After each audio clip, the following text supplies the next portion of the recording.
Hello everybody, class 12 economics के अंदर आपका एक बार फिर से स्वागत है। बच्चों, अपने रिवीजन स्टार्ट कर दिया है और रिवीजन के अंदर अपन ने देख लिया था वस्तु विनिमय प्रणाली, मुद्रा का प्रादुर्भाव और साथ में देखा था मुद्रा की परिभाषा और मुद्रा पूर्ति के माप जो कि आरबीआई ने निकाले थे, जिसके अंदर अपन ने देखा था M1, M2, M3 और M4। अब आगे बढ़ाते हुए अपन देखते हैं मुद्रा के कार्य, फंक्शन ऑफ मनी, क्योंकि एग्जाम बहुत ज़्यादा नज़दीक है तो मैं सारी चीज़ों को सारांश के अंदर पढ़ा रही हूँ, तो आपको हर एक चीज़ को पूरी तरह से ध्यान से पढ़ना है। अब मुद्रा के कार्य के अंदर देखिए, मुद्रा के कार्य को अपन ने सरलता के लिए 3 भागों में बांट दिया है। प्राथमिक या मुख्य कार्य, गौण, सहायक या द्वितीयक कार्य और आकस्मिक कार्य, और चौथा है अन्य कार्य।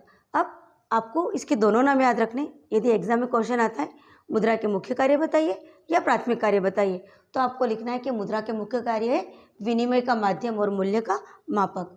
गौण या सहायक कार्य के अंदर भावी भुगतान का आधार, मूल्य संचय का साधन और क्रय शक्ति हस्तांतरण। यदि आकस्मिक कार्य आते हैं तो आकस्मिक कार्य के अंदर आएगा राष्ट्रीय आय का वितरण, साख का आधार, संपत्ति की तरलता।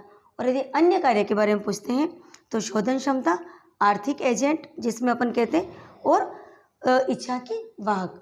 तो अपन को मुद्रा के कार्य के ऊपर क्वेश्चन आने की संभावना रहती है। छोटा क्वेश्चन आ सकता है कि मुद्रा के कोई 2 कार्य लिखिए, या आ सकता है कि मुद्रा के आकस्मिक कार्य लिखिए या मुद्रा के प्रमुख कार्य लिखिए, या फिर 4 नंबर का बड़ा क्वेश्चन आ सकता है मुद्रा के कार्यों को विस्तृत रूप से समझाइए। तो सबसे पहले आप मुद्रा के कार्य लिख करके इस तरह से चार्ट बना दीजिए, सबको पॉइंट लिख दीजिए और कितने नंबर का क्वेश्चन है उसके अकॉर्डिंग उसको समझा दीजिए। मुख्य कार्य विनिमय का माध्यम और मूल्य का मापक। क्यों? क्योंकि मुद्रा के द्वारा ही विनिमय, क्रय विक्रय, लेन देन हो सकती है। यदि आपको कोई सामान खरीदना है या बेचना है तो आप कैसे उसको खरीदोगे? उसके लिए आपको मनी, पैसा या मुद्रा की आवश्यकता होती है। मूल्य का मापक, यदि कोई वस्तु आप खरीद रहे हो या बेच रहे हो, कितने में खरीदें या कितने में बेचें, उसके लिए कोई उसका मूल्य तो होना चाहिए। तो किसी वस्तु के मूल्य को मापने के लिए हमें काय की आवश्यकता होती है? मुद्रा की आवश्यकता होती है।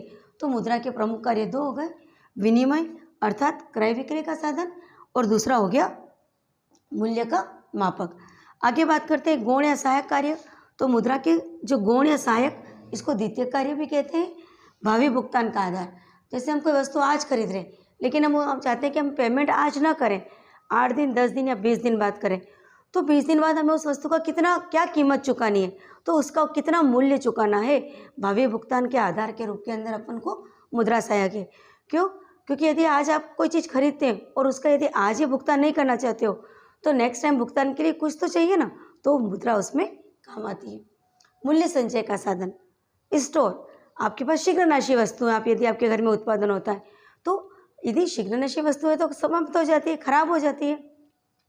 और यदि आपको 1 या 2 महीने बाद या 1 साल बाद यदि आपको आर्थिक तंगी आ गई, आपको किसी तरह के आवश्यकता है, कोई अन्य वस्तु खरीदनी है, तो आप कैसे खरीदोगे? तो उसके लिए आवश्यकता होती है मुद्रा की। तो मुद्रा क्या करता है? मूल्य संचय का साधन है, स्टोर करके रखता है मुद्रा को। हमने आज कोई सामान हमारे पास है, उत्पादन हुआ है, उसको बेच दीजिए, मुद्रा ले लीजिए और मुद्रा को घर में या बैंक के अंदर सुरक्षित रख सकते हैं और समय पड़ने पर हम उसका उपयोग कर सकते हैं। क्रय शक्ति हस्तांतरण, क्रय शक्ति हस्तांतरण, जैसे किसी एक व्यक्ति के पास मुद्रा है, वो चाहता है कि, तो उसके पास क्या है? पावर है, अरे क्रय शक्ति यानी वो चीज़ें खरीद सकती है, उसके पास क्रय शक्ति है, पावर है। लेकिन यदि वो चाहता है कि वो अपनी क्रय शक्ति किसी और को देना चाहता है तो मुद्रा आसानी से ट्रांसफ़र हो जाती है, वो मुद्रा अन्य व्यक्ति को दे देता है। तो जो क्रय शक्ति, जो पावर था उसके पास, वो पावर उसने किसी अन्य व्यक्ति को दे दिया। तो मुद्रा के मुख्य कार्य 2 हो गए, सहायक या गौण कार्य 3 हो गए। आकस्मिक कार्य, आकस्मिक यानी मुद्रा के कार्य और विस्तृत हो गए। मुख्य और गौण कार्य के अलावा कुछ आकस्मिक कार्य, राष्ट्रीय आय का वितरण, यानी जो लाभ आ रहा है उसको, वितरण का मतलब क्या है? बांटना। तो राष्ट्रीय आय को यदि हम समाज के सभी वर्गों के अंदर बांटना है तो उसके लिए क्या चाहिए? मुद्रा चाहिए। तो मुद्रा का कार्य है राष्ट्रीय आय का वितरण। साख, साख मीन्स कैश, तो मुद्रा है तो साख है, तो साख का आधार क्या है? मुद्रा। इसके बाद संपत्ति की तरलता, तरलता मतलब ईजी, यानी अपन कह सकते हैं कि मुद्रा के द्वारा, जैसे यदि आपके पास कोई सारे सामान है, आपके पास मकान है, घर में जानवर है, खेत है, और आपको अचानक से आवश्यकता पड़ती है कि आपको कोई वस्तु बेचने की आवश्यकता है, तो रातों रात सामान बेचना इतना आसान नहीं होता है क्योंकि खरीदार नहीं मिलता है। तो मुद्रा क्या है? संपत्ति की तरलता है। यानी आपके पास यदि मुद्रा है तो जब चाहे तब आप सामान को खरीद या बेच सकते हैं। यानी वो ईजी बनाती है, काम को सरल बनाती है। तो संपत्ति की तरलता किसकी वजह से? मुद्रा की वजह से। अन्य कार्य में ले लीजिए शोधन क्षमता। शोधन क्षमता क्या है? शोधन क्षमता अर्थ होता है क्षमता, काम करने की क्षमता। अर्थात जिसके पास मुद्रा है वो कार्य कर सकता है। बिना मुद्रा के हम कोई कार्य नहीं कर सकते। अर्थात जिसके पास मुद्रा है वो आर्थिक निर्णय ले सकता है। जैसे आपके ऊपर एक क्वेश्चन भी आता है, आर्थिक एजेंट किसे कहते हैं? तो आर्थिक एजेंट जो आर्थिक निर्णय लेता है, वह व्यक्ति या वह दल जो आर्थिक निर्णय लेता है उसे ही आर्थिक एजेंट कहते हैं। एक नंबर का क्वेश्चन आ सकता है कि शोधन क्षमता से आप क्या समझते हैं या आर्थिक एजेंट का क्या अर्थ है? तो शोधन क्षमता अर्थात मुद्रा के अंदर वो पावर है, वो क्षमता है कि वो कोई कार्य करने के लिए सहमति देती है, अर्थात व्यक्ति कार्य कर सकता है। उसी क्षमता को शोधन क्षमता से कहते हैं, कार्य करने की क्षमता। और आर्थिक एजेंट मतलब जो व्यक्ति आर्थिक निर्णय लेता है उसे ही अपन आर्थिक एजेंट कहते हैं। इच्छा की वाहक मुद्रा है तो हमारी सारी इच्छाएं पूरी हो रही है, क्योंकि हमें कोई भी कार्य करने के लिए मुद्रा की आवश्यकता होती है। तो इस प्रकार जो मुद्रा के 4 कार्य हो गए, मुख्य कार्य, गौण कार्य, आकस्मिक कार्य और अन्य कार्य। अब कार्य से पैरेलल एक क्वेश्चन आता है मुद्रा का महत्व। तो एक तरह से कार्य और महत्व लगभग मिलते जुलते हैं, लेकिन कुछ जो डिफरेंस है वो देख लीजिए। बाजार व्यवस्था की धुरी, पूरा जो मार्केट है, अर्थव्यवस्था है, जो पूरी अर्थव्यवस्था का जो बाजार है वो मुद्रा के आसपास ही चलता है। यदि मुद्रा नहीं है तो कुछ भी संभव नहीं है। तो बाजार की या अर्थव्यवस्था की जो धुरी, जो केंद्र बिंदु, जो सेंटर पॉइंट है वो क्या है? मुद्रा। बचत को निवेश में परिवर्तन, जैसे हम कोई कार्य कर रहे हैं, हम वर्क कर रहे हैं, हमें मुद्रा मिल रही है। अब मुद्रा का 2 कार्य है। यदि हमारी जो आय होती है, अपने राष्ट्रीय में पढ़ा है, जब जो आय आती है उसका 2 बात होती है। एक तो अपन खर्च करते हैं व्यय, और जो व्यय करने के बाद जो चीज़ बच जाती है उसको बचत करते हैं। अब आपके पास यदि पर मंथ समझ लो कि 1 लाख रुपए की आमदनी, 1 लाख में 80,000 आपने खर्च कर दिया, तो 80,000 खर्च करने के बाद 20,000 शेष रह गए। जो 20,000 रुपये अपने पास शेष रहे वो हमारी बचत है। अब बचत को सिर्फ बचत करके घर पे रखने से तो कुछ नहीं होगा, तो बचत को अपन क्या करते हैं? निवेश, इन्वेस्ट कर देते हैं। लाभ की आशा में किया गया व्यय निवेश कहलाता है। देखिए इसके अंदर एक छोटा क्वेश्चन और बनता है, निवेश किससे कहते हैं? निवेश का मतलब होता है लाभ की आशा में किया गया व्यय। तो मुद्रा की वजह से जो बचत है उसको हम निवेश में परिवर्तित करके और अधिक लाभ कमा सकते हैं। आर्थिक विकास का मापक, कोई देश कितना विकसित है या कितना विकास कर रहा है या विकासशील है, कोई देश गरीब है, अमीर है, वो कैसे पता चलता है? मुद्रा के द्वारा।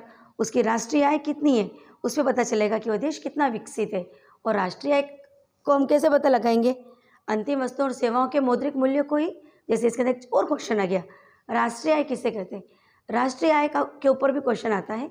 1 वर्ष की अवधि में किसी देश की भौगोलिक सीमा में वहाँ पर रहने वाले व्यक्तियों के द्वारा उत्पादित अंतिम वस्तुओं और सेवाओं के मौद्रिक मूल्य के योग को राष्ट्रीय आय कहते हैं।